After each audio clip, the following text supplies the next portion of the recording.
Kim Chu, nagbigay ng emosyonal na update. Tough juggle between work and personal life. Nagbigay na makabuluhang update ang kapamilya actress na si Kim Chu sa kanyang Instagram kung saan ibinahagi niya ang ilang bagong larawan at mensahe tungkol sa kasalukuyang pinagdadaanan. The past weeks have been a tough juggle between work and personal life, but I'm beyond grateful for everyone who's been there for me through it all. Taking it one day at a time, trusting that everything unfolds in His will.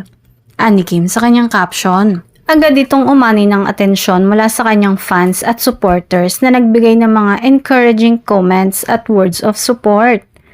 Marami ang humanga sa positibong pananaw ni Kim sa kabila ng mga pagsubok na kinakaharap niya ngayon. Kaugnay nito, usap-usapan din kamakailan ng umano'y bakasyon nila ni Paolo Avellino sa Amanpulo na sinasabing naganap noong kaarawan ng aktor.